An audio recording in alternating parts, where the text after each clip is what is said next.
menjadi ya di industri kami bersama prinsipal kita.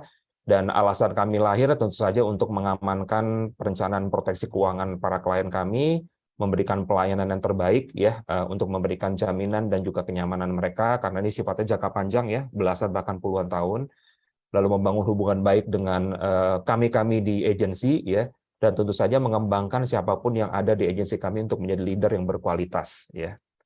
Oke, nah output dari produk dan pelayanan kami bisa dilihat di layar, Bapak Ibu ya, saya nggak akan lama-lama di sini. Dan ini bentuknya adalah berarti dalam bentuk polis asuransi ya. Nah, inilah gambaran kerjasama kami dengan Prudential, Bapak Ibu ya. Jadi sistemnya kerjasama distribusi ya. Anggap saja Prudential ada pabrikan atau prinsipal yang punya semua solusi, produk dan lain-lain ya. Sementara kami adalah salah satu distribution partner mereka ya. Dan kami pun juga bersama Prudential juga diawasi ya oleh OJK, oleh DSN yang kebetulan juga memiliki wakil-wakilnya ya, Dewan Pengawas Syariah, di mana setiap anggotanya mengawasi perusahaan asuransi memiliki unit syariah. Bahkan kami pun juga di Prudential sekarang bukan hanya punya unit syariah, tapi sudah spin-off ya, udah punya PT sendiri namanya Prudential Syariah Life Indonesia yang baru lahir April tahun lalu ya. Dan ini juga Komite Nasional Ekonomi Keuangan Syariah yang memang dipimpin langsung oleh Pak Jokowi ya, karena beliau sangat ingin bagaimana negara kita itu ekonomi syariahnya bisa berkembang lebih cepat dari sekarang ya. Lalu ada dua asosiasi tentu ya yang memberikan lisensi kepada kami untuk praktek, yaitu AAJI dan juga AASI ya. Nah, biar Bapak Ibu juga memahami ya bisnis proses kami, bahwa seperti digambar, Prudential sebagai prinsipal itu tidak bisa langsung memberikan produk dan pelayanannya kepada klien ya. Dia dibantu oleh dua distribution partner ya. Sementara perbankan hanya 10% ya kalau untuk Prudential di Indonesia ya. 90%-nya lewat kami ini ya. Jadi betapa pentingnya agensi bagi prinsipal kita Prudential ya. Salah satunya adalah pengembangan orang-orang atau sumber daya yang berkualitas, dan tentu saja para pemimpin yang punya kapasitas yang baik gitu.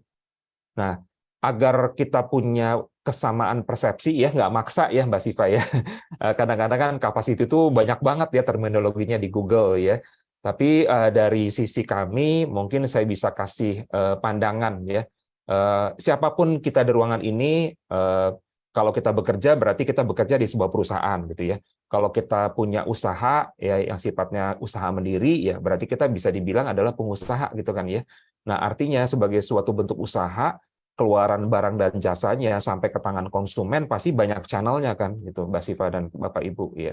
Yang pertama ada yang paling gampang nih ya, yang adalah direct ya, direct sales ya, adalah berarti seseorang menawarkan barang langsung ke konsumen ya, kayak kita ketemu di mall ya, tiba-tiba ada yang menghampiri kita menawarkan sesuatu ya, baik itu barang maupun jasa, itu modalnya kayak gitu ya.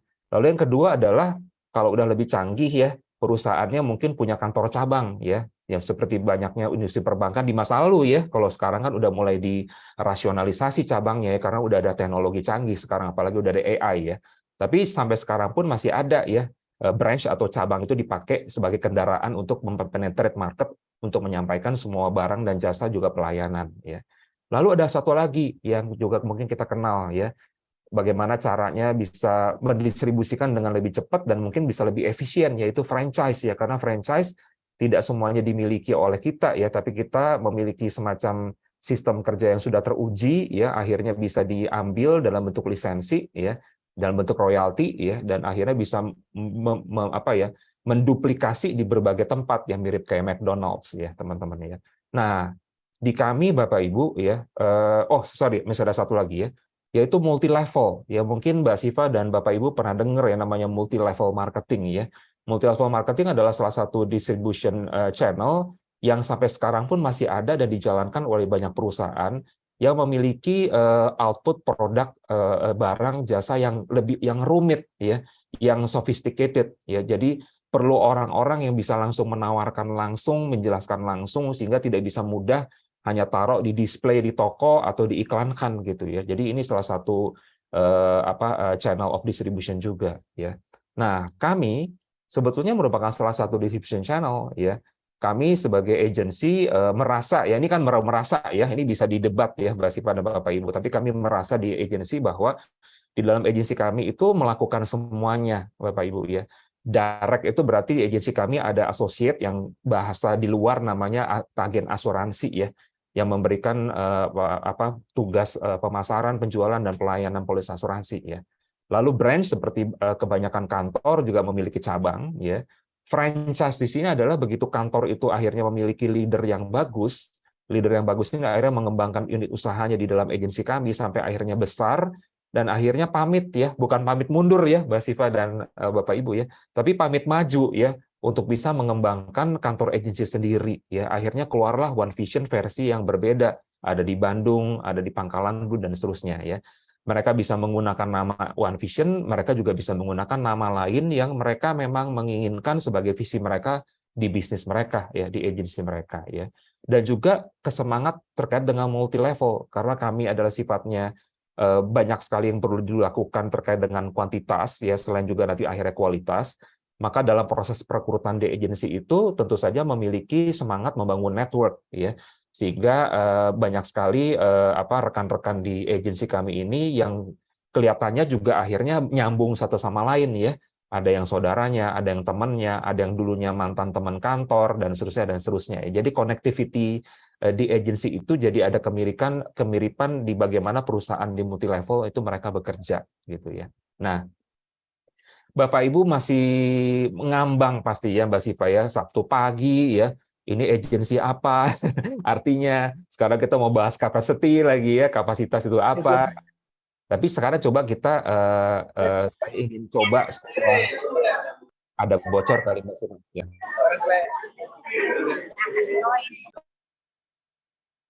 Oke, baik. Nah, kita supaya lebih mudah kita bikin satu model aja sebagai sebuah agar bisa bisa lebih memungkinkan kita untuk membayangkan gitu ya agensi dalamnya seperti apa. Gitu. Bayangkan sebuah rumah sakit Bapak Ibu ya. Rumah sakit tuh banyak yang gede-gede ya. Saya nggak boleh nyebutin merek nih Mbak Siva ya karena saya nggak dibayar nih ya. Suatu merek rumah sakit lah, misalnya S ya, bisa macam-macam ya. Nah, rumah sakit S ini di setiap rumah sakitnya pasti ada organisasi yang punya hierarki seperti ini ya. Mulai dari yang paling atas yaitu pemilik rumah sakitnya ya, mungkin konglomerasi ya atau keluarga ya, kan ada juga rumah sakit yang milik keluarga, ada juga milik konglomerasi yang juga tentu pasti keluarga juga ya. Dan di dalam rumah sakit itu mestinya ada board of director ya, seorang presiden direktur ya. Dan di bawah presiden direktur ada satu lagi, tapi habis itu langsung biasanya para kepala poliklinik ya. Sementara setelah kepala poliklinik berarti hierarki paling bawah, saya nggak bilang paling bawah ya, berarti hierarki paling depan nih semestinya ya, yaitu para general practitioner ya, para dokter yang berada di garda terdepan ya, baik di kebanyakan di poli UGD atau IGD ya, di mana konsumen rumah sakit adalah pasien dong, Pak Ibu ya. Sehingga kalau kita sambungkan analogi itu dengan apa yang ada di agensi kami, ya kira-kira seperti ini ya. Jadi prinsipal kita Prudential adalah grupnya gitu ya. Sementara rumah sakitnya atau agensinya itu yang memiliki namanya agency owner ya. Sementara presiden direkturnya adalah namanya agency director ya. Lalu kepala-kepala polikliniknya itu adalah namanya associate agency director, dan para dokter umum kalau di agensi kami namanya associate. Berarti para associate lah para dokter-dokter umum yang menerima pasien di IGD. Kalau kami berarti bukan menerima klien, tapi kami menjemput klien. Kita nggak mungkin ada di kantor ya, kayak rekan-rekan dokter di IGD ya, karena pasien kan pada datang ke rumah sakit ya, Bapak Ibu ya. Kalau kami kan pasti keluar ya, membuat appointment dan lain-lain ya, presentasi dan seterusnya ya. Sementara berarti tugas utama associate yaitu melakukan pemasaran, penjualan dan pelayanan yang terkait dengan pelayanan polis asuransi ya. Sementara di atasnya ada kepala polikliniknya, associate agency director. Mereka adalah para dokter, para associate yang masih praktek ya, masih memiliki lisensi untuk membantu perencanaan dan proteksi keuangan, namun fungsi manajerial mereka sudah bertambah, Mbak Sipa dan Bapak Ibu sekalian. Ya, berarti kita bicara mulai capacity building-nya mulai terjadi nih ya, terkait dengan leader ya di kotak yang ungu ini. Sama seperti dokter sebagai kepala poliklinik, mereka pasti masih boleh praktek setiap hari, masih boleh ya. Tapi mereka juga bertanggung jawab terkait dengan manajemen poliklinik mereka. Ada poliklinik mata, poliklinik jantung, ya THT dan lain-lain ya. Sementara di kami Associate Engineer Director juga sama, namanya SBU ya, Strategic Business Unit. Berarti mereka memiliki tim-tim yang masih tentu saja tidak besar ya, kecil ya. Berarti manajerial mereka itu mulai ada. Lalu di atasnya ada presiden direktur. Presiden direktur rumah sakit pun juga kebanyakan dokter ya. Mereka pun juga masih boleh praktek, tapi udah hampir jarang ya. Mungkin hanya tinggal 10-20% karena tanggung jawab mereka, spend mereka itu kontrolnya udah ke rumah sakit ya, bagaimana rumah sakit bisa bagus ya, manajemennya ya, pasiennya banyak dan seterusnya ya. Nah, itu sama seperti kami di agensi, itu di agency director levelnya ya. Jadi mudah-mudahan Bapak Ibu sebelum masuk ke materi-materi ke depan ini bisa membayangkan rumah saya seperti apa ya di agensi ini ya. One Vision adalah nama, cuman secara model agensi ini strukturnya sebetulnya mirip kayak di rumah sakit karena kami sama-sama bisnis jasa ya, dan sifatnya jasa itu kan intangible ya. Jadi produknya adalah kami sendiri gitu yang melakukannya ya. Nah, singkatnya Bapak Ibu ya, inilah yang sebetulnya yang ingin saya bahas ya, bahwa di dalam agensi kami ya, di dalam bisnis kami ya, pengembangan kapasitas itu tentu saja terkait sama orang gitu ya. Jadi pembangunan kapasitas itu sendiri juga dilakukan secara bertahap ya. Pada saat di associate kapasitasnya masih level 1 tuh ya. Bagaimana mereka bisa capable dari yang masih belum mampu melakukan pertemuan, memberikan penjelasan ya, sampai akhirnya memberikan pelayanan pada saat klaim ya, sampai akhirnya mereka pengalaman begitu ya. Dan ini biasanya perlu waktu sekitar 1-2 tahun ya untuk membangun kapasitas ini ya. Karena mereka perlu di training produk, sementara produk semakin banyak sekarang kan ya. Nah, lalu masuk ke capacity level 2. Kalau capacity level 2 berarti urusannya sudah bukan hanya masalah produk, mengerti, mampu untuk memasarkan, menjual dan melayani, mereka juga mampu untuk memimpin tim ya, dengan berbagai kompleksitasnya ya. Ada level baru di dalam kotak ini di mana kapasitas mereka bukan hanya di kapasitas hanya mampu di lapangan istilahnya praktek ya Bapak Ibu ya, tapi mereka juga mampu memimpin tim yang juga sedang praktek begitu. Nah, ini adalah ujian pertama di dalam capacity building kalau di agensi kami ya. Sementara akan lebih kompleks lagi kalau di capacity level 3 ya. Sebagai grup bisnis berarti seseorang, misalnya saya ya, kebetulan saya adalah salah satu agency director, berarti di bawah saya itu ada beberapa unit bisnis ya, ada beberapa AAD ya. Berarti kapasitas seseorang seperti saya atau seperti agency director ini ya, dia tidak hanya bisa praktek, dia bisa capable, dia tidak hanya bisa memimpin tim kecil, dia juga capable, tapi dia juga bisa mampu melihat secara holistik ya, kebutuhan grup dia, ya challenges di grup dia, orang-orang di grup dia dengan berbagai kompleksitasnya ya, Bapak Ibu yang ada di perusahaan pasti tahu ya, semua kompleksitas itu kan terkait dengan orang begitu ya, bukan dengan sistem sebetulnya ya.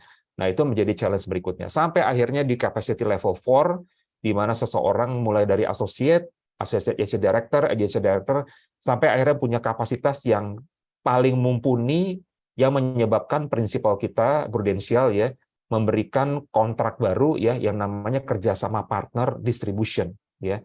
Inilah yang namanya kerjasama partner yang dikatakan agensi ini Bapak Ibu ya. Jadi kalau Bapak Ibu bisa bayangkan bahwa untuk menjadi pemilik sebuah agensi yang bekerja sama dengan prinsipal kita prudensial, tahapan-tahapannya dimulai betul-betul dari zero ya, di mana membangun kemampuan di lapangan dulu, tim kecil, tim besar sampai akhirnya menjadi sebuah kantor agensi gitu ya. Sampai saat ini suaranya lancar, Mbak Siva, gambar dan lain-lain masih lancar ya? Kasih Lancar, Kak. thank you, Mbak. Oke. Nah, apa tantangan di industri kami, Bapak Ibu? Karena kami adalah agensi yang bergerak di industri jasa keuangan, ya. Saat ini OJK udah memfokuskan perhatian mereka setelah perbankan ke industri kami, gitu ya. Karena memang udah menjadi blueprint pastinya OJK sekian ke depan, ya. Karena setelah kami pasti nanti ada sekuritas di situ, di belakangnya ada pension fund di sana, ya. Sekarang perhatiannya pasti sekarang pada di industri kami, ya. Industri kami ini masih sangat blue ocean, Bapak Ibu ya. Kalau nanti 5 tahun ke depan akan makin banyak hadir perusahaan-perusahaan asuransi, dari luar maupun ya dari dalam berdiri begitu Bapak Ibu, dari perusahaan konglomerasi atau apapun itu ya. Jadi masih blue ocean sekali, dan tantangannya tentu saja adalah bagaimana kapasitas ini bisa mumpuni ya, karena sama seperti supply yang demand yang begitu besar orang terkait dengan jasa kesehatan, namun supply-nya terhadap dokter-dokter yang ada secara kuantitas dan kualitas di negara kita pun juga masih challenge ya. Sama seperti industri kami ya, sama-sama industri jasa ya. Sementara demand orang untuk memiliki proteksi dan perencanaan keuangan yang baik itu tinggi sebetulnya ya, apalagi di masa Covid ya.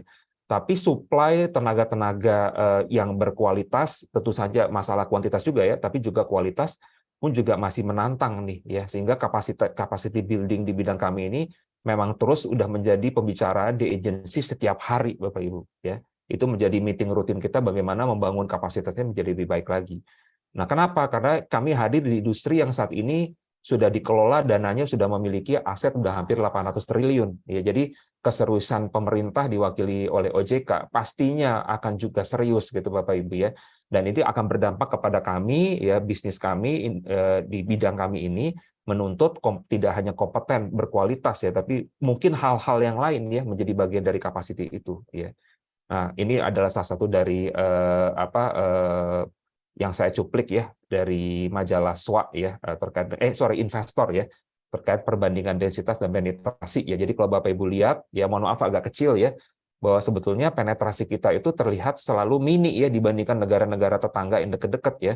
Tapi bukan masalahnya seperti itu, karena pertumbuhan populasi penduduk kita juga gede Bapak Ibu ya. Jadi supply-nya itu kalah cepat ya. Udah supply-nya kalah cepat, yang ada sekarang pun harus terus dibenahi ya kualitasnya gitu. Nah, ini adalah sejumlah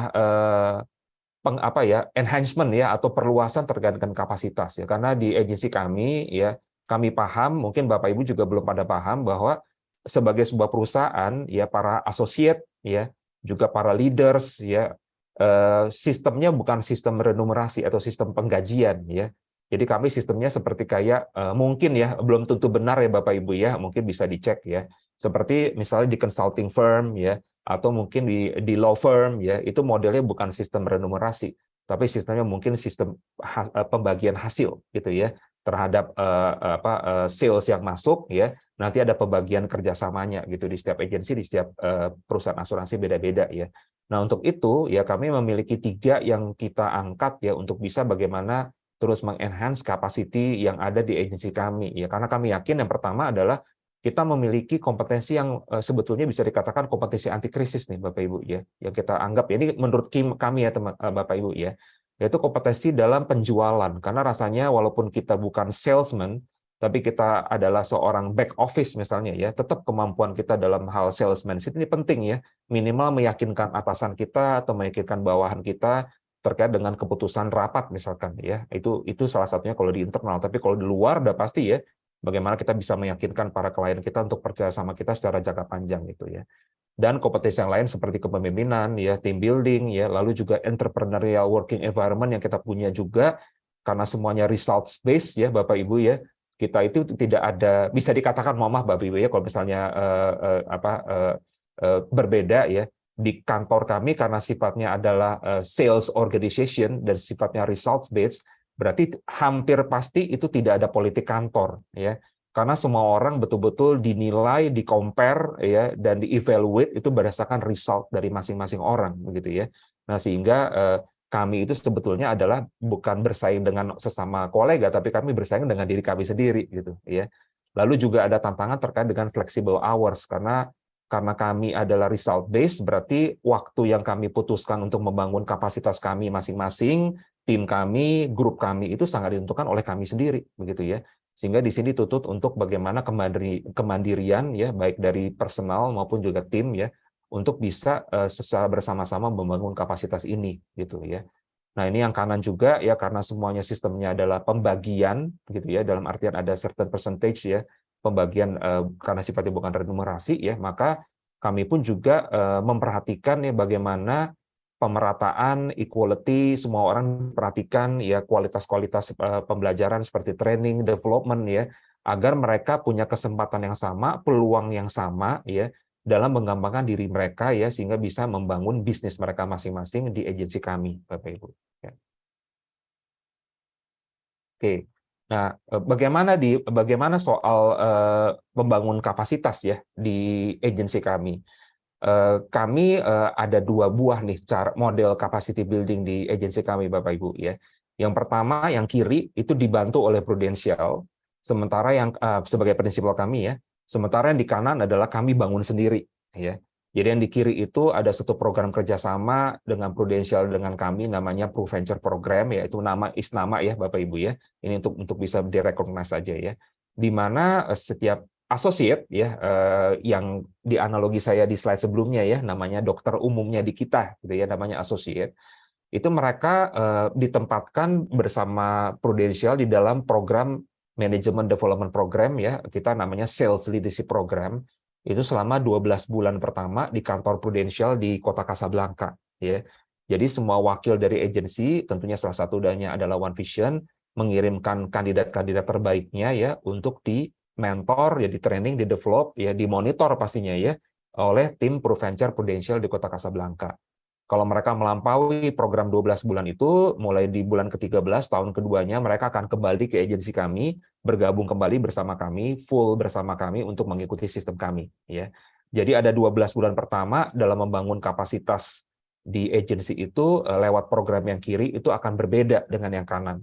Kalau yang kanan berarti regular recruitment.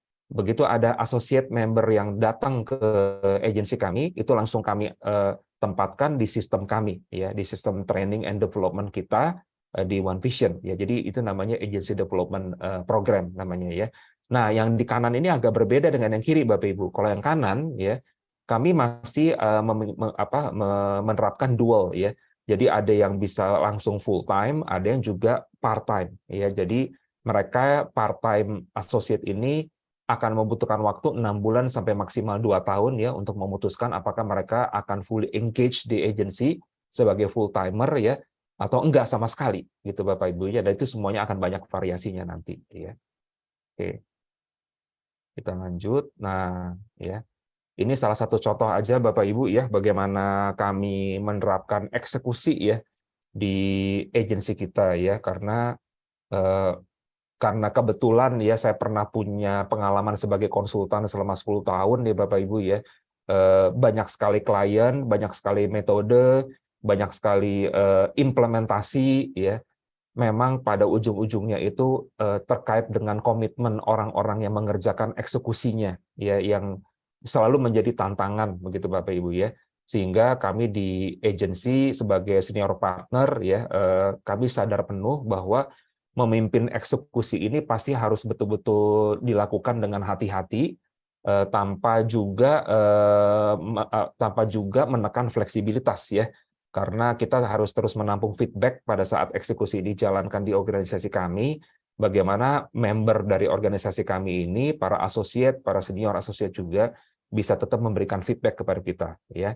Jadi kalau Bapak Ibu mungkin pernah baca ya tentang execution ya, For Discipline of Execution ya, karangan salah satu kalau nggak salah adiknya Stephen Covey ya, itu ada 4 hal yang sifatnya strategis yang bisa dikerjakan organisasi dalam memimpin organisasinya mengeksekusi apa yang sudah direncanakan di awal tahun Bapak Ibu ya.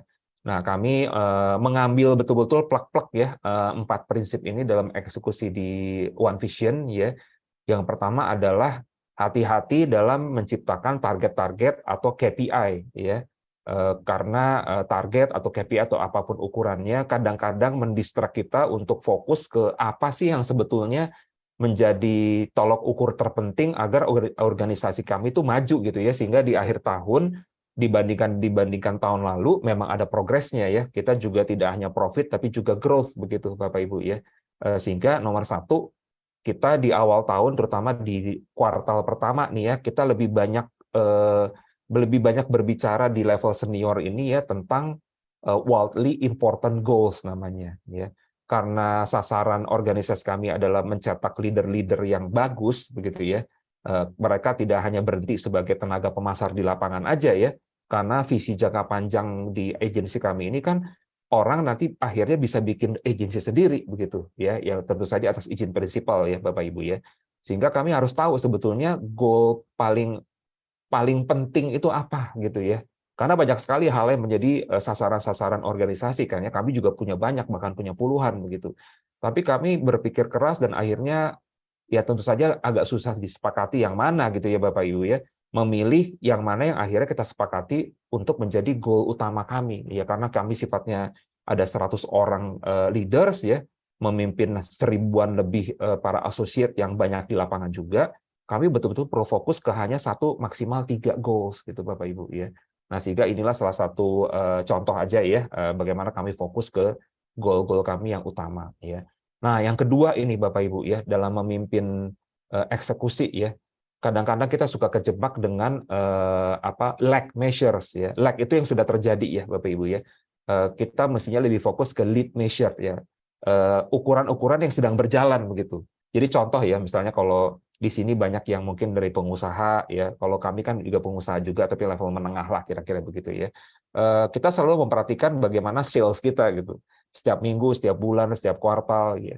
Cuman kita suka lupa ya bahwa sales itu profit atau sales lah ya, nggak usah profit dulu ya. Sales itu bisa bisa terbentuk dan bisa naik itu karena ada proses yang berjalan begitu. Kalau prosesnya nggak berjalan lancar, itu outputnya udah jadi cerita, nggak bisa dikoreksi kan Bapak Ibu ya, sehingga kita menganggap bahwa nilai omset yang kita kontrol mingguan, bulanan dan seterusnya itu udah given, udah kejadian gitu. Justru bagaimana belum kejadian itu kontrolnya bagaimana. Nah, itu kata namanya sifatnya lead measure ya. Jadi dengan mengambil prinsip eksekusi yang nomor 2 ya, kita punya 3 lead measure di organisasi kami. Mungkin berbeda dengan Bapak Ibu punya ya. Kalau di kami hanya 3 aja. Kita memantau aktivitas-aktivitas pemasaran, penjualan dan pelayanan di asosiat kita, Bapak Ibu ya. Itu yang kita punya, dan kita punya metodologinya, tekniknya, metriknya juga punya ya. Karena mereka punya waktu yang fleksibel, mereka tidak di kantor ya. Itu mengaturnya sangat kompleks Bapak Ibu ya, sehingga kita harus betul-betul fokus ke lead measure yang namanya activity ini ya. Banyak sekali keberhasilan kegagalan ditentukan dari seberapa banyak mereka beraktivitas gitu di lapangan ya, dalam memberikan edukasi dan menginspirasi banyak orang untuk punya proteksi yang sesuai dengan kebutuhan dan keinginan mereka gitu ya. Dan yang kedua tentu saja yang dimaksud lead measure ini adalah skill mereka gitu ya. Karena skill yang kita core skills kita Bapak Ibu adalah 3 ya. Listening ya, understanding and delivering ya. Nanti dari masing-masing 3 main skill itu dipecah-pecah lagi ke dalam keterampilan-keterampilan yang beragam gitu ya, mulai dari keterampilan memahami produk ya, bagaimana mendengarkan, bagaimana menjelaskan ya, bagaimana menghitung mengkalkulasi resiko seseorang atau perusahaan ya. Jadi skill ini merupakan lead measure yang mestinya bisa kita ukur, bisa kita cegat di tengah jalan untuk diimprove ya, dan hal-hal yang sifatnya tidak harus menunggu selesai gitu Bapak Ibu ya. Dia sifatnya continuous. Yang terakhir adalah quality of market ya. Seperti Bapak Ibu tahu, kalau Bapak Ibu juga pengusaha atau Bapak Ibu sebagai karyawan atau pegawai di perusahaan pasti mengerti ya bahwa perusahaan pasti kan punya konsumen atau punya klien begitu ya. Nah, sehingga kita juga harus memantau lead measure dari quality of market, yaitu klien-klien di agensi kami Bapak Ibu ya. Itu yang bisa dipantau, karena kalau quality of market itu kan berarti kan rata-rata, contoh ya, misalnya Bapak Ibu, misalnya di rumah sakit, misalnya rumah sakit X di daerah Pondok Indah ya, pasti mereka memantau quality of market-nya di rumah sakit tersebut dong, gitu ya. Jadi pasti udah tahu ya, menengah, bawah, atas, rata-rata ini pengusaha atau karyawan dan seterusnya ya, dari tingkat ekonomi dan seterusnya ya. Sehingga kami menganggap bahwa quality of market ini merupakan salah satu lead measure yang ketiga yang kita punya ya. Nah, yang terakhir, kami mengambil prinsip eksekusi yang keempat, yaitu bagaimana masing-masing orang merasa involved ya, terlibat ya di dalam eksekusi ini Bapak Ibu ya, karena kami tahu bahwa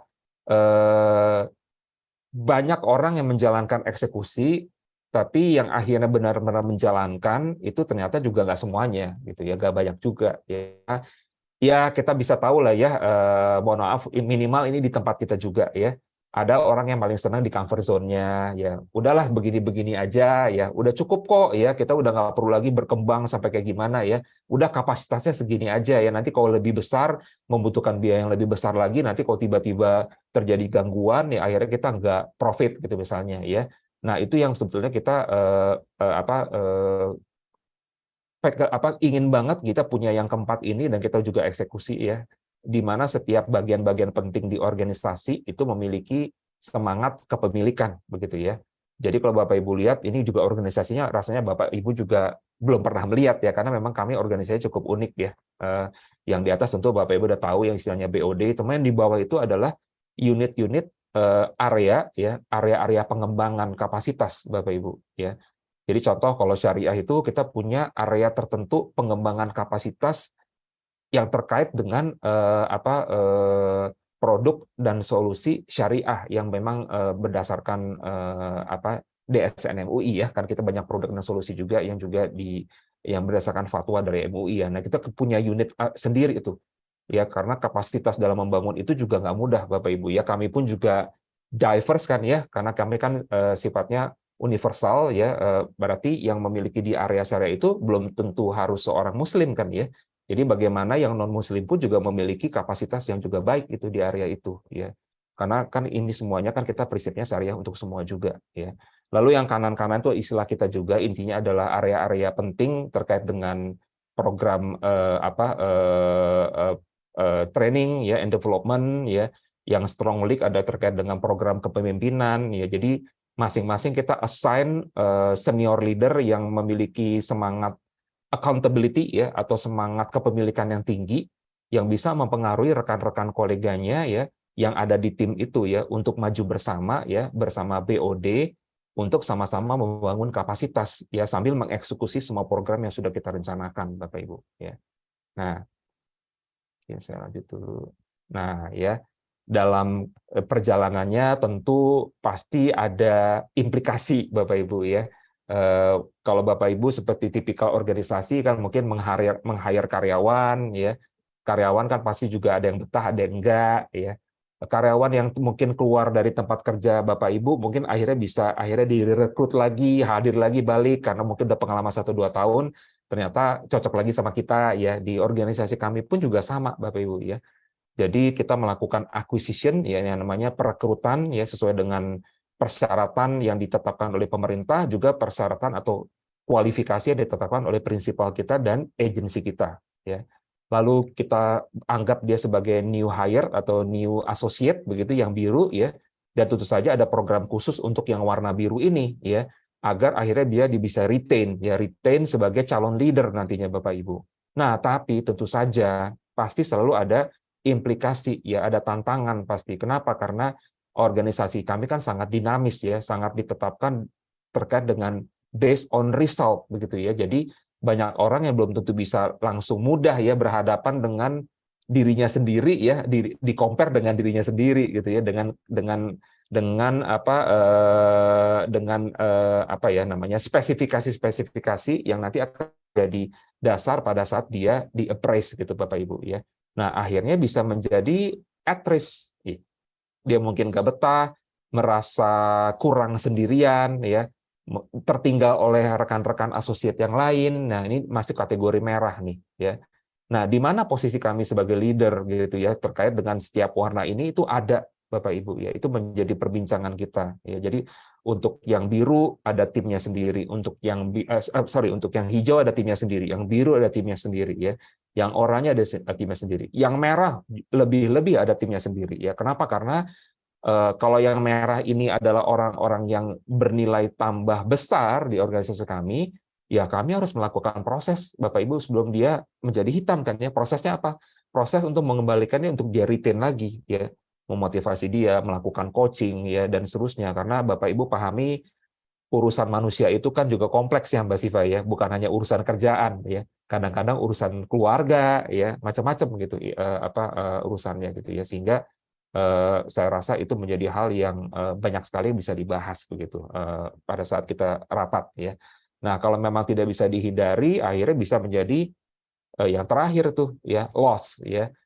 Kita pun juga mengakui juga tidak semuanya bisa kita retain ya. Jadi ada saja certain percentage of associate yang akhirnya tidak cocok bersama kita ya.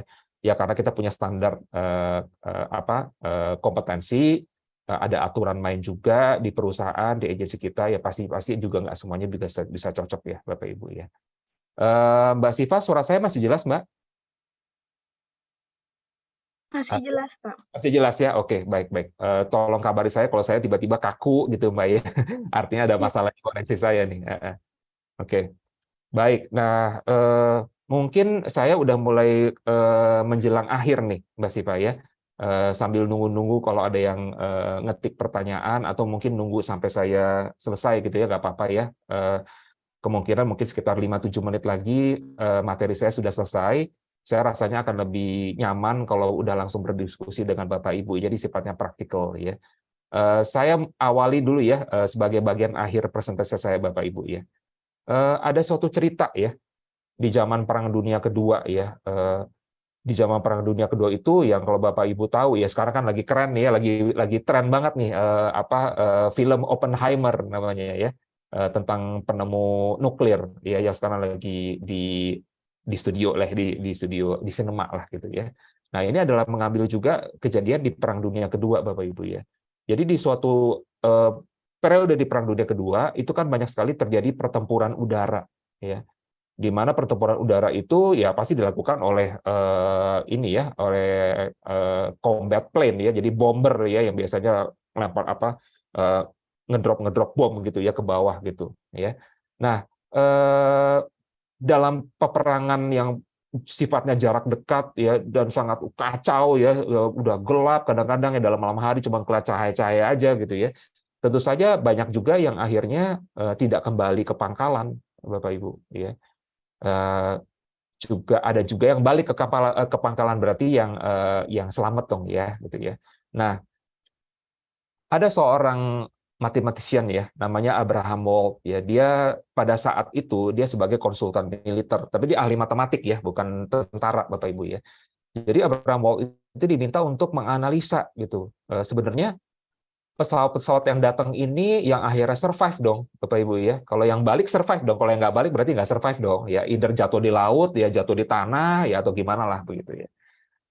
Diminta untuk meneliti gitu ya, bagian-bagian pesawat yang mana ya, yang mesti di-enhance nih kapasitinya nih ya, supaya makin banyak pesawat yang balik setelah peperangan begitu. Kan kepengennya kan pesawatnya kan 100% balik dong, walaupun pasti enggak ya Bapak Ibu, karena itu kan perang terbuka kayak zaman dulu kita nonton film ya.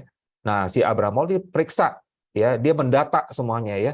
Nah, ternyata dari semua bagian pesawat yang pesawatnya pada balik Bapak Ibu ya. Ini titik-titik merah inilah yang paling yang dideteksi area-area yang paling sering kena peluru Bapak Ibu ya. Nah, si pihak pihak pihak TNI-nya lah ya, pihak TNI-nya bilang gitu ya, oke, kalau kamu menemukan hasil riset di situ, ya udah, kalau gitu kita enhance bagian-bagian yang di titik-titik merah ini aja, kita bikin lapisan-lapisan lebih bagus gitu ya, tanpa tentu berdampak kepada berat dari pesawatnya gitu. Kita cari tahu, kita riset ya, kita akan innovate ya bagaimana bagian-bagian merah ini bisa menjadi semakin kuat agar pada saat pertempuran berikut di udara, pada saat kena tembak, ya itu nggak bolong, begitu ya. Nah, tapi Abraham Wald ini punya pemikiran lain, Bapak Ibu, ya. Harusnya bukan di situ, di enhance-nya. Pertanyaannya adalah pesawat yang nggak balik kenanya di mana? Mungkin Mbak Siva, Bapak Ibu juga mikir ya. Kalau pesawat yang nggak balik, kira-kira kenanya di mana tuh? Bapak Ibu bisa klik di chat nggak? Bisa ketik di chat nggak kira-kira? Menurut Bapak Ibu nih ya, kalau pesawat yang balik, itu kan tembakan-tembakannya tuh adanya tuh yang di merah-merah tuh. Ya. Tapi pertanyaannya adalah pesawat yang nggak balik, itu kira-kira titik-titik merahnya ada di mana Bapak Ibu? Bisa dicat nggak? Biar biar apa latihan ini. Kalau belum ada olahraga, Mas Ipa mudah-mudahan dengan ngetik-ngetik bisa olahraga jarinya. Ada yang ngetik di chat nggak, Mas Siva? Ada yang ngetik di chat nggak? Mungkin lagi mengetik, Pak. Belum Lagi ada ngetik ya? saya Nggak apa-apa, lihat. nggak apa-apa. Kalau belum nggak apa-apa ya. Mungkin nunggu jawabannya gitu ya. Tapi mestinya Bapak Ibu mestinya nangkep dong ya. Yang nggak balik mestinya ada di bagian-bagian yang justru nggak kena tembak gitu. Nah ini kan berpikir berkebalikan gitu ya.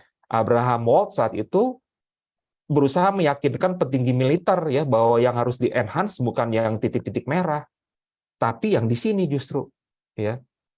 Karena yang nggak balik kemungkinan besar kenanya di area yang biru gitu. Apa pesan dari bagian akhir saya ini Bapak Ibu, bahwa kalau kita membicarakan masalah kapasitas kepemimpinan seseorang di organisasi, ya di perusahaan, nah, apapun itulah ya, even mohon maaf nih di keluarga begitu ya, seringkali kita melihat itu adalah sukses faktornya. Kita nggak melihat failure factors-nya gitu. Jadi kalau kita melihat wah dia berhasil gitu, misalnya contoh ya, misalnya Mark Zuckerberg ya, nggak sekolah, nggak selesai kuliahnya di Harvard, tapi dia bisa jadi pendiri Facebook gitu ya, terkenal gitu ya. Kita melihat dari sisi, oh kalau gitu nggak usah sekolah aja, jadi bisa berhasil gitu ya. Kita melihat yang udah ada di depan kita gitu, padahal nggak begitu. Ini menurut teori ya, tapi saya yakini itu ya, agensi kita mungkin bisa survive sampai sekarang karena terus berusaha berpikir, berdebat ke area-area yang bukan kenapa berhasil aja yang kita bahas, tapi juga kenapa gagal gitu. Nah, sehingga dari situ saya pribadi berkesimpulan akhirnya menjadi topik juga ya kita bicarakan di para partner bahwa perusahaan itu dalam mengkategorisasikan keberhasilan bisnis itu selalu lewat KPI yang sifatnya angka kan Bapak Ibu ya, lebih banyak ke angka ya, sales, profit ya, apapun itu ya, cost dan seterusnya ya. Nah, yang harus kita perhatikan adalah cerita-cerita di balik numbers itu Bapak Ibu ya. Karena cerita-cerita di balik numbers itu sangat manusiawi menurut saya ya, sangat berhubungan dengan tingkah laku, perilaku ya, aktivitas ya, kepemimpinan, kedisiplinan seorang manusia atau bagian-bagian atau personal-personal di perusahaannya atau perusahaan-perusahaan personal-personal di organisasinya, dalam artinya di agensi kami gitu ya. Jadi mulai mengenal ini jadi kayak memodelkan apa yang selama ini kami pikirin gitu, bahwa sebetulnya kegagalan atau keberhasilan seorang associate sampai akhirnya menjadi leader atau kegagalan seorang associate menjadi tidak lagi menjadi associate atau seseorang yang tidak bisa terus menjadi leader ya, berarti kita jangan lihat jadi keberhasilan leadernya dulu, tapi dari kegagalannya kenapa gitu. Jadi menjadi pola yang seimbang, kita bisa memiliki kekuatan dalam mengembangkan kapasitas Bapak Ibu ya. Nah, sehingga kita pun akhirnya dibantu oleh alat ukur yang saya tidak bisa detailkan ya karena ini bisa sejaman lebih itu teman-teman Bapak Ibu ya. Kita dibantu oleh prinsipal kita prudensial bekerja sama dengan konsultan asal Kanada lah ya, mungkin XYZ lah yang saya nggak boleh sebutin ya, mengembangkan suatu alat ukur yang menjadi profiling test bagi kandidat-kandidat asosiat kami sebelum bergabung kepada kami, sebelum kami putuskan dia untuk bisa bergabung atau enggak Bapak Ibu ya. Dan ini terkait dengan bagaimana kami bisa memanage mereka nantinya ya, karena ujung-ujungnya kami akan berkompetisi antar sesama dan juga kepada diri kami sendiri kan gitu ya, karena ini semuanya kan performance based ya. Sehingga alat ini sangat membantu kita ya untuk bisa melihat pattern ya. Ada 5 faktor ya yang diukur, ditugaskan ya untuk dijawab dalam bentuk online questionnaire ya atau online survey ya Bapak Ibu ya, kepada para calon-calon associate kita ya. Dari situ akan muncul red light, yellow light, green light ya yang menggambarkan apakah dia bisa diproses lebih lanjut untuk kita interview ya. Karena dari situ udah ada seleksi, ini adalah mengukur wadah ya. Ini bahasa wadah ini maksudnya kapasitas ya. Kalau kita minum air dari gelas berarti kan ukurannya segini. Tapi kalau kita mau sebaskom berarti segini. Kalau mau 1 galon segini gitu ya. Jadi alat ini sebetulnya dari awal ingin coba melihat kapasitas orang per orang itu kecil, sedang atau gede gitu ya. Agar kalau dapatnya gede kan begitu masuk ke organisasi kita, oh banyak sekali yang bisa kita develop kan terhadap orang ini ya. Nah, lalu kita pun juga dibantu dengan teknologi Bapak Ibu ya. Dari sisi kami sebagai distribution partnernya Prudential, kami dibantu oleh teknologi yang sebelah kiri, namanya Proofforce ya. Dan itu pun akhirnya juga membantu kami karena juga dari sisi klien dan konsumen kami, Prudential juga membantu kami untuk memberikan mereka aplikasi digital juga ya, namanya Pulse ya. Jadi kami dibantu ya untuk membantu pelayanan kepada konsumen kami, individu atau corporate juga lewat aplikasi juga ya. Jadi kayaknya di zaman COVID seperti ini banyak sekali ya perusahaan mengembangkan aplikasi-aplikasi dan digitalisasi ya. Dan dalam memimpin ini juga Bapak Ibu ya, bagaimana bisa survive dan bisa berkompetisi terus, bisa 1 or 2 steps ahead begitu ya. Kami melihat bahwa organisasi kami itu seperti layaknya sebuah mobil seperti ini Bapak Ibu ya. Bagus banget ya. Bagus dong Mbak Siva ya, walaupun Mbak Siva nggak suka balapan pasti ya. bannya keren, ya. Ini rasanya kalau kita tinggal pencet dikit aja kayaknya udah langsung 100 km per jam gitu lihat mobil kayak gini ya. Tapi Bapak Ibu jangan lupa kalau misalnya gambar mobil ini melambangkan keutuhan orang-orang di dalam organisasi, ya, mobil ini tidak akan bisa berbentuk mobil atau bahkan bisa jalan atau melaju cepat atau mungkin juga bisa terbalik di tengah jalan dalam perjalanan organisasi, ya. Kalau kita nggak aware tentang gambaran ini, Bapak Ibu, ya, bahwa sebetulnya setiap orang di organisasi sekecil apapun kapasitasnya itu harus dipertimbangkan. Ya, ini menurut saya ya. Karena kita bayangkan bahwa kapasitas kecil itu seperti instrumen-instrumen mobil ini, ya. Bayangkan Mbak Siva dan Bapak Ibu ya, ada seseorang yang melambangkan kompetensi dia itu seperti kayak mur yang ini aja nih. Ya, mau saya bergerak kan ya Mbak Siva ya, ya seperti ini nih ya. Lalu dia bilang gitu, apa bagusnya nih kapasitas saya ya. Saya cuman beginilah untuk kontribusi di organisasi, rasanya cuman sedikit aja ya. Udahlah, saya nggak usah ngomong, saya nggak usah bertindak ya. Saya nggak usah menegur atau saya nggak usah kasih feedback gitu ya. Apa yang terjadi kalau satu skrup ini tidak ada di mobil ini, Bapak Ibu ya. Di saat dia melaju kencang, kita semua happy karena penjualan oke, ya, growth oke. Tiba-tiba di tengah jalan ada yang lepas dan mobil kita hancur berantakan karena tabrakan, gitu ya. Tabrakannya bisa disalib kompetitor, ada muncul produk substitusi, berubahnya regulasi dan seterusnya. Ya, ancaman kan banyak di luar sana ya, sehingga rasanya sih ya, mumpung kami di One Vision ini organisasinya masih kecil, walaupun orang-orangnya ada 1.000 gitu Bapak Ibu, tapi secara organisasi kan kita kecil gitu kan ya. Kami betul-betul melihat bagaimana setiap orang-orang itu bisa dihargai gitu kapasitasnya ya. Jadi kalau dia masih menganggap kecil ya udah ya, kita optimalkan, kita utilisasi sebaik-baiknya sesuai dengan keinginan juga dia ya, agar bisa berkontribusi gitu. Karena rasanya dunia kita ini udah harus dunia berkolaborasi karena kita nggak punya semua kapasitas gitu untuk bisa maju ya. Jadi kita harus saling meminjam kapasitas antar member di organisasi kita untuk berkolaborasi gitu Bapak Ibu ya. Nah, ini kembali ke betul-betul bagian akhir ya. Di saat membahas dengan judul Managing Leaders Capacity ya Bapak Ibu ya. Kembali lagi ke pertanyaannya sebetulnya ya. Managers leader itu sebetulnya kita itu saat ini sebagai siapa sih gitu ya. Semuanya tentu dikembalikan kepada kita ya. Mungkin ada seseorang dengan title manager of apa atau director of apa atau head of apa gitu ya. Secara struktur pasti dia adalah seorang pemimpin ya, karena dia punya jabatan gitu ya. Tapi apakah itu berlaku ya, bisa menjadikan sesuatu yang akan bisa selalu kita gunakan pada saat memimpin? Menurut kami di One Vision itu belum tentu gitu ya. Karena apalagi organisasi kita nih Bapak Ibu ya, sistem remunerasinya kan bukan dari kita, bukan kita yang bayar gaji ya, tapi adalah bagi hasil terkait dengan apapun result yang mereka hasilkan begitu ya. Jadi mengontrolnya akan susah dari sisi hierarki gitu.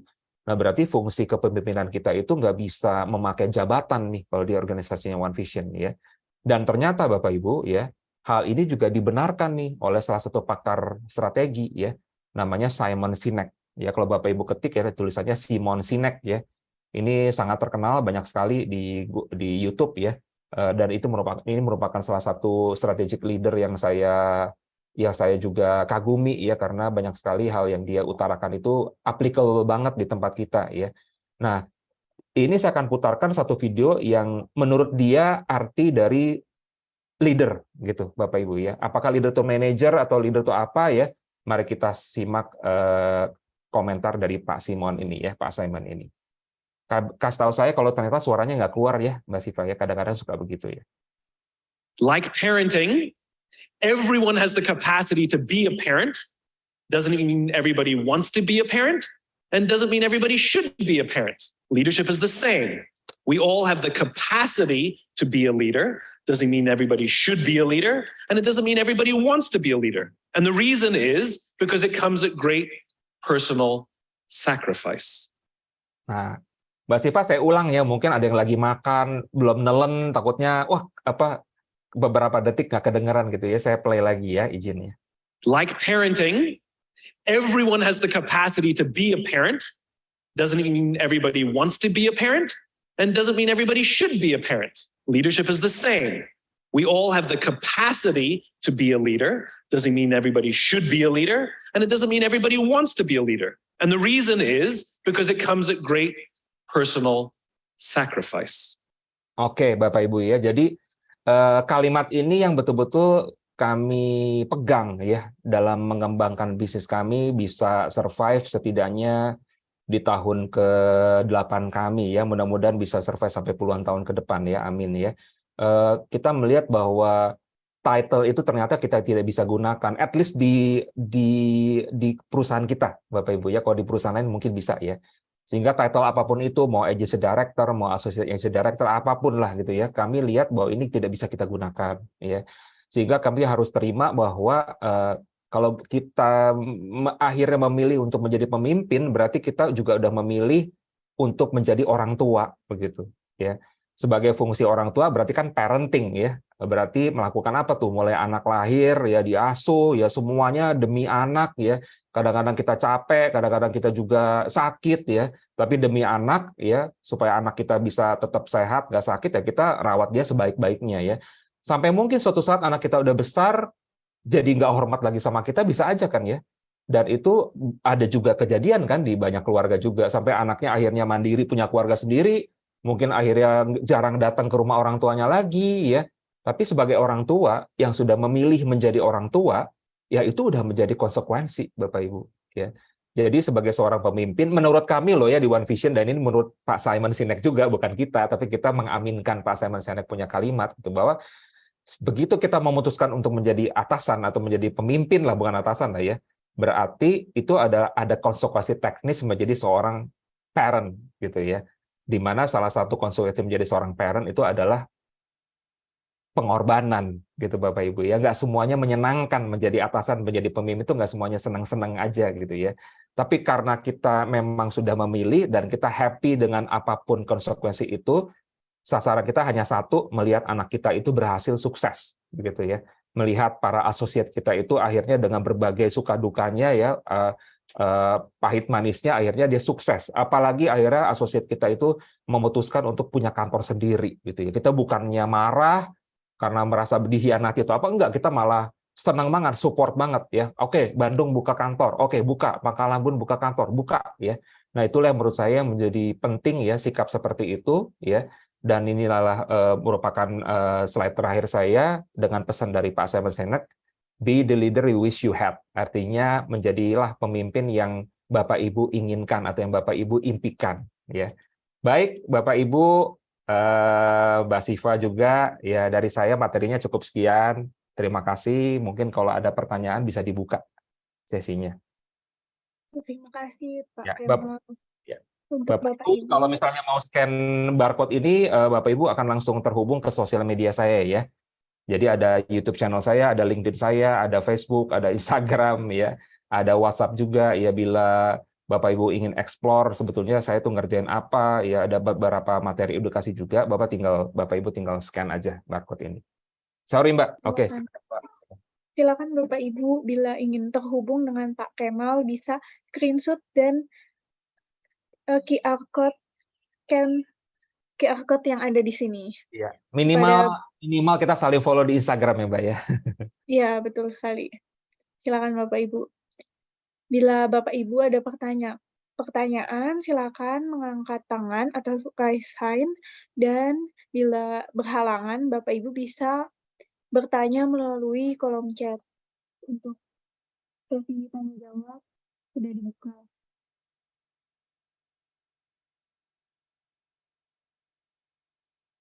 Bagaimana Bapak Ibu? Apakah ada pertanyaan?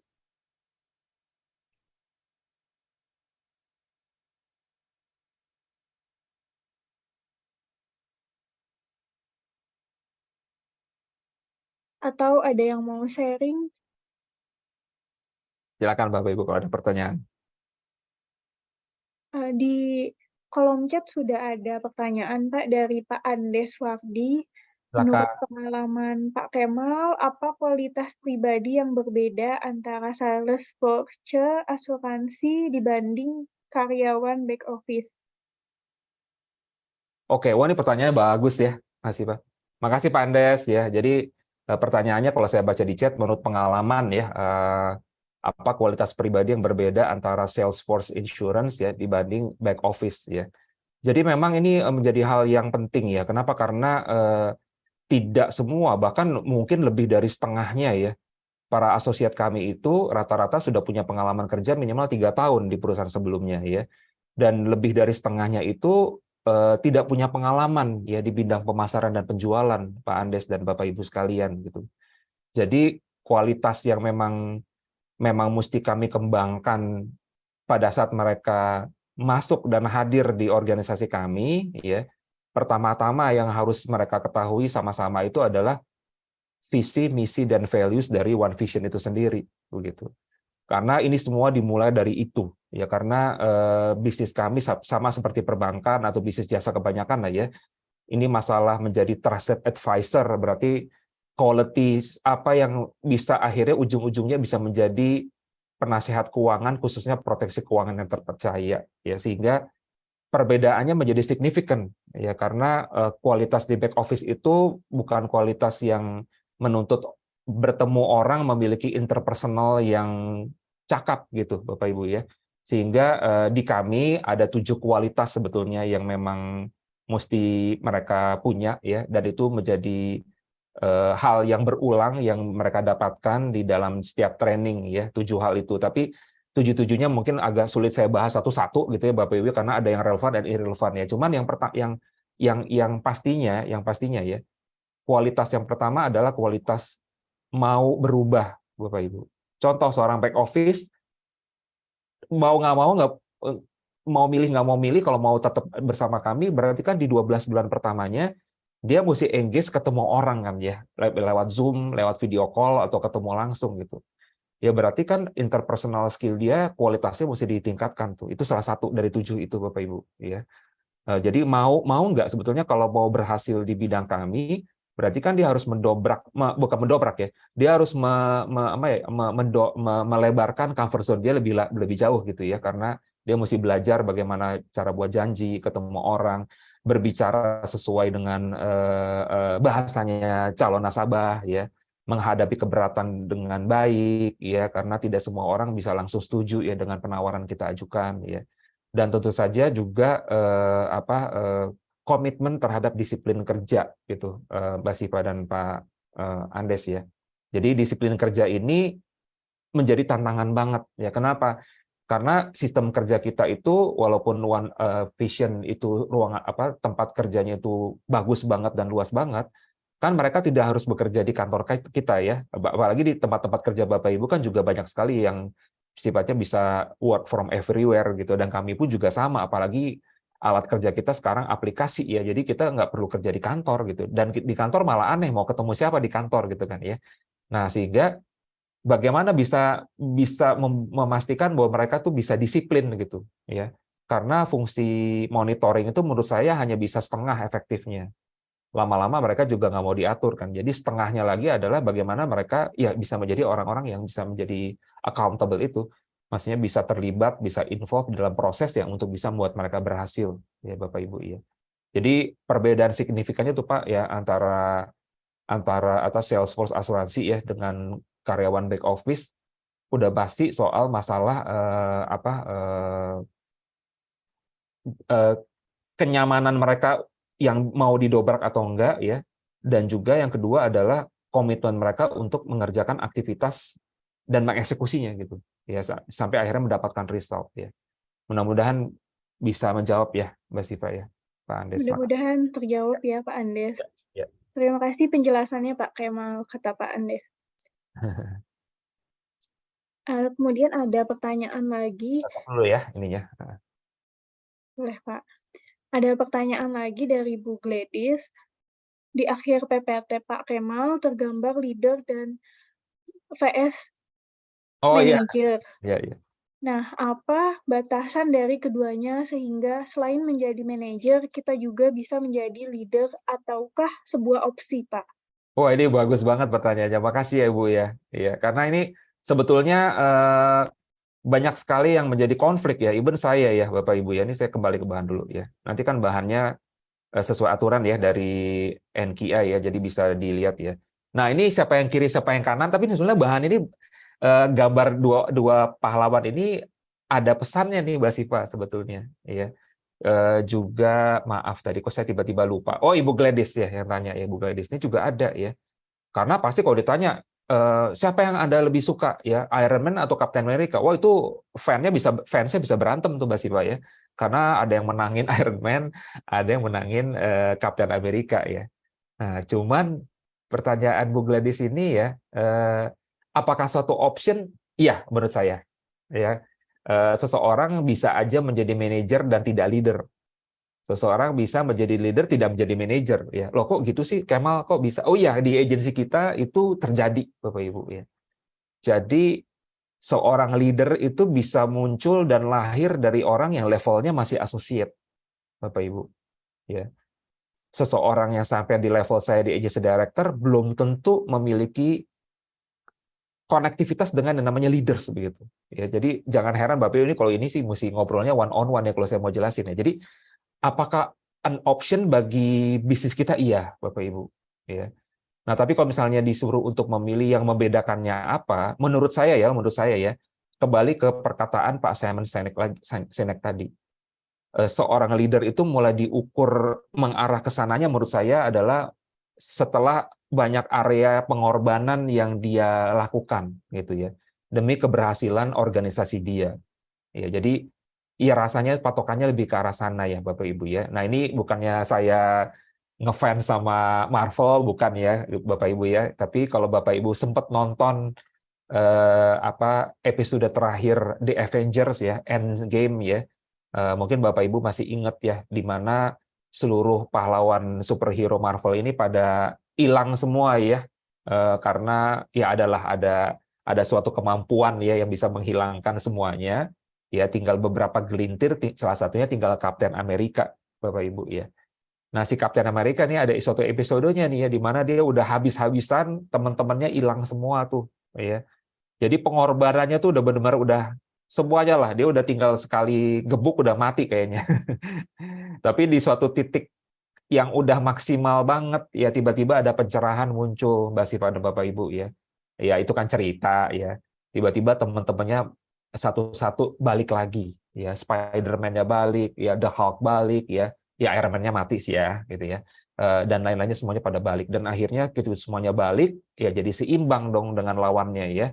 Ya akhirnya lawan dengan Thanos dan teman-temannya ya akhirnya kalah lah intinya. Tapi intinya adalah film itu aja memberikan indikasi yang sama gitu bahwa seorang leader itu memang banyak dituntut pengorbanan dan keikhlasannya dan itu memang kadang-kadang nggak ada ukuran, nggak ada KPI-nya Ibu Grace dan Ibu Mbak Siva ya. Nah, jadi memang ukurannya ke arah menurut saya sih ya bukan ke kita, ukurannya adalah tim yang kita pimpin itu bagaimana gitu, berkembang atau enggak, gitu, stuck di tengah jalan atau enggak, retention rate-nya lebih tinggi atau enggak, gitu, tingkat loyalitasnya, tingkat engagement levelnya dengan kita, dengan perusahaan kita makin tinggi atau enggak, itu menurut saya itu nanti menjadi kategori keberhasilan seorang leader gitu, Mbak Siva nanti. Ya, mudah-mudahan masih relevan ya jawaban saya dengan judul kita hari ini ya. Semoga Mudah-mudahan terjawab. jawabannya ya, mudah-mudahan oke jawabannya Ibu. Ibu Gladys kok Ibu Grace, mohon maaf ya Ibu Gladys. Bagaimana Bu Gladys, apakah sudah terjawab oleh Pak Kemal? Semoga sudah terjawab ya Pak. Terima kasih atas jawabannya. Ya, ya. Selanjutnya, apakah ada pertanyaan lagi dari Bapak Ibu? Thanks, kata Bu Gladys, Pak. Ya, ya. Iya, sama-sama Bu. Ya. Yang jelas saya nggak ngefans sama dua-duanya. Ini hanya ngambil contoh aja. Kebetulan saya DC ya, lebih senang ke Superman, Batman dan kawan-kawan. Tapi nggak apa-apa. Untuk materi ini saya ngalah. Saya berkorban untuk materi ini. Bercanda ya Bapak Ibu ya, biar nggak terlalu serius. Silakan Bapak Ibu, apabila ada pertanyaan lagi bisa raise hand atau menulis di kolom chat. Kemudian akan saya bacakan.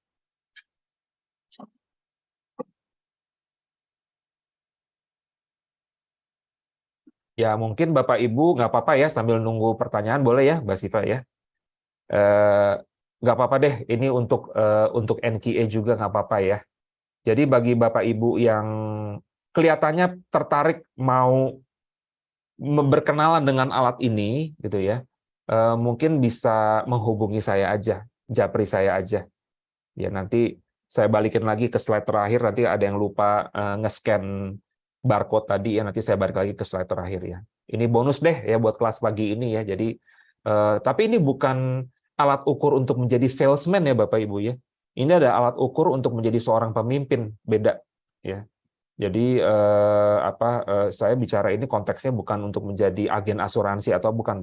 Jadi alat ukur ini memang disiapkan oleh Prudential untuk mengembangkan seorang associate yang Bapak Ibu mungkin kenal di luar sana, agen asuransi, menjadi pemimpin di bisnis asuransi. Ya, ini adalah salah satu ukurnya. Kalau Bapak Ibu memang ingin kenalan, pengen icip-icip atau pengen tahu lihat alatnya kayak gimana, ya Bapak Ibu bisa hubungi saya. Nggak apa-apa kok, ini boleh, saya udah minta izin. Terima kasih Pak Kemal, luar biasa Bapak Ibu. Bila Bapak Ibu berminat, Bapak Ibu bisa menghubungi Pak Kemal. Bisa di-scan barcode-nya, kemudian Bapak Ibu akan terhubung ke Pak Kemal. Ya.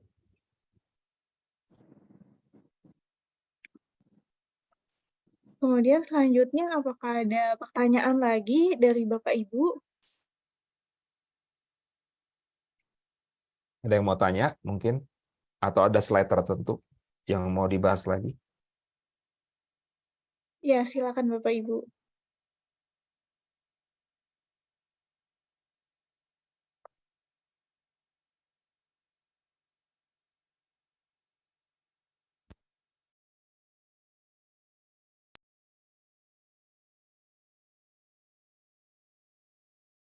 Atau ada Bapak Ibu?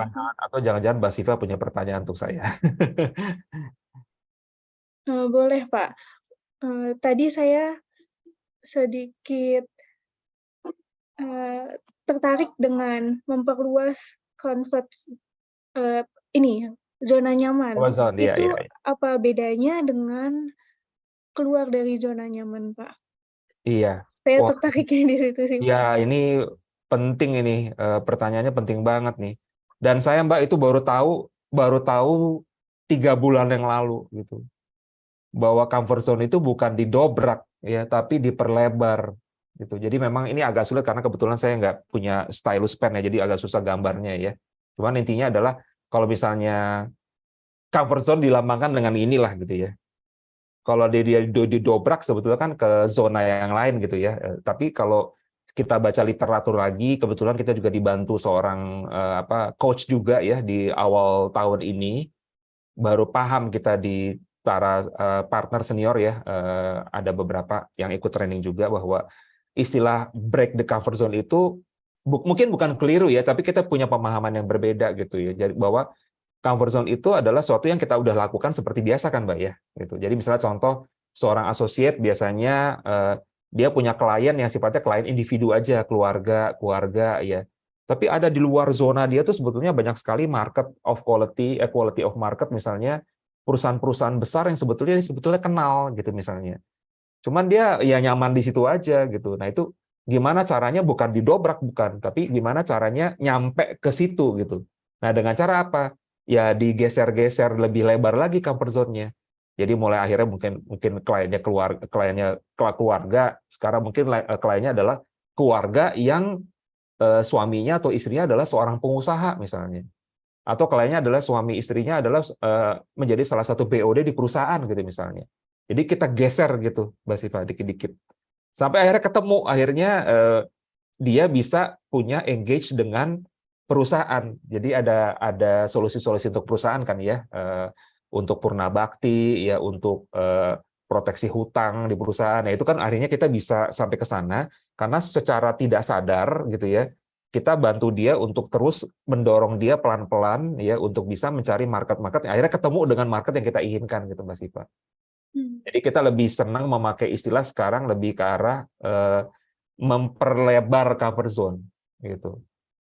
Karena akhirnya kalau cover zone-nya udah makin lebar ya masih ada tantangan lagi kan, dan di kami itu nggak pernah ada berhenti gitu. Berarti pasti akan another space of cover zone yang bisa kita geser lagi gitu kalau di tempat kita. Heeh. Begitu ya Pak. Semoga pemahamannya lebih ini jadi Lebih pemahaman yang lumayan. baru. Saya juga baru di kuartal pertama, kuartal 1 ya di Februari tahun ini baru tahu. Heeh. Karena kalau kita bilang ke tim kita, ayo dong ya, dobrak comfort zone Anda atau kamu gitu ya, itu udah langsung konotinya udah langsung ketakutan ya. Disangkain Ya, mengerjakan betul banyak sekali. hal gitu ya, kaget gitu. Padahal sebetulnya itu bisa dilakukan, kita masuk ke dalam zona dia, pelan-pelan kita bimbing dia untuk geser-geser, akhirnya ketemu yang kita inginin. Yang kita, maksudnya kita sebagai leadernya ya Mbak Siva ya, ketemu yang kita inginin gitu. Nah, Gitu ya Pak. tanpa dia merasa harus melakukan hal yang sifatnya radikal buat dia. Karena orang kan pada dasarnya nggak mau kalau berubah radikal kan.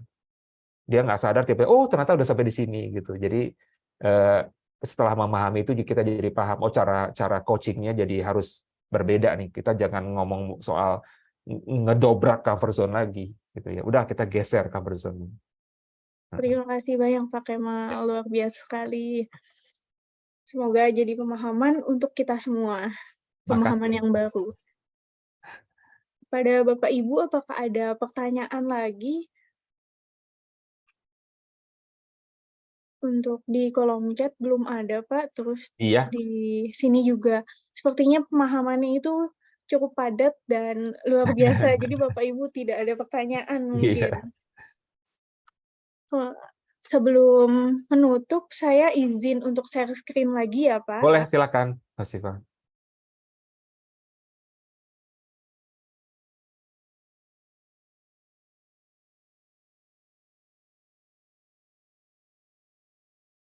Mmm.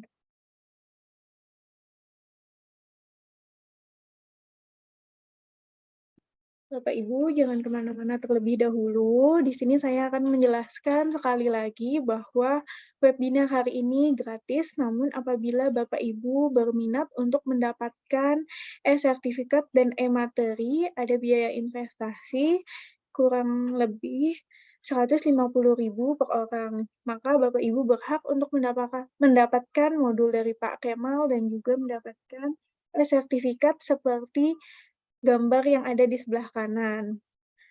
Kemudian di sini ada webinar evaluation. Kami mohon untuk kepada Bapak Ibu untuk memberikan evaluasi pada webinar hari ini. Bapak Ibu bisa men-scan barcode yang ada di sebelah kiri, kemudian Bapak Ibu dimohon untuk mengisi Google Form untuk bahan evaluasi dan bahan perbaikan webinar kita selanjutnya. Kemudian terima kasih kepada Bapak Ibu yang telah hadir, juga kepada Pak Kemal atas pemaparan materinya yang luar biasa. Di akhir Sama-sama. acara, saya mohon untuk membukakan kamera karena kita akan foto bersama. Silakan Bapak Ibu bila tidak berhalangan, Bapak Ibu bisa membuka kameranya dan kita akan melakukan foto bersama.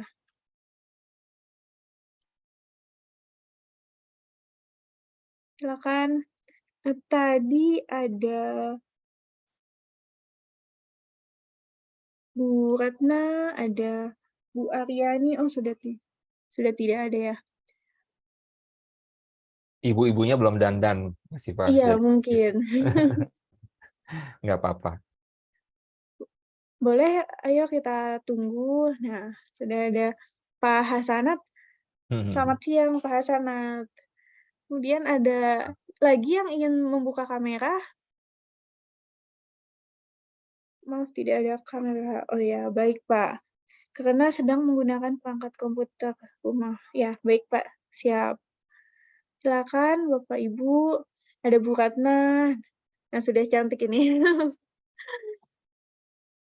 Pada Bu Gladys, silakan bila ingin membuka kamera.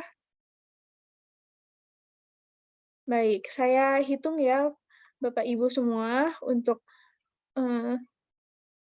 sesi foto bersamanya, saya akan screenshot. Saya hitung 1, 2, 3. Boleh minta jempolnya Bapak Ibu semua untuk Bapak Kemal. Boleh, silakan Pak Hasanat. 1, 2, 3. Ya, baik. 1, 2, 3. Ya, baik. Terima kasih Bapak Ibu semua yang telah membukakan kameranya. Terima kasih Bu Ratna dan Pak Hasanat. Untuk yang terakhir, untuk di sesi yang terakhir ini, apakah ada pesan dan kesannya dari Bapak Kemal untuk peserta? Oh, Pesan-pesannya. waduh, ini kayak orang tua ini. Nggak enak. Iya, iya, iya. Oke, Bapak Ibu, sebelumnya terima kasih banyak atas waktunya dan juga ketahanannya ya sampai akhir ya mendengarkan saya ya. Jadi saya sangat appreciate. Mewakili One Vision Agency juga terima kasih banyak buat Bapak Ibu sekalian. Jadi kalau dari pesan saya sih sebetulnya nggak ada teori yang khusus ya untuk membuat seorang pemimpin itu punya kapasitas. Dan memang akhirnya dibuktikan dari perjalanan seorang pemimpin itu memimpin organisasi atau memimpin bidang dia ya. Dan artinya memang bagaimana pemimpin itu ya kita bisa bilang manajer lah ya, memanajemeni eksekusi di lapangan karena banyak sekali case-case di perusahaan tuh Mbak Siva ya, sangat banyak di planning cuman minimal di eksekusi ya.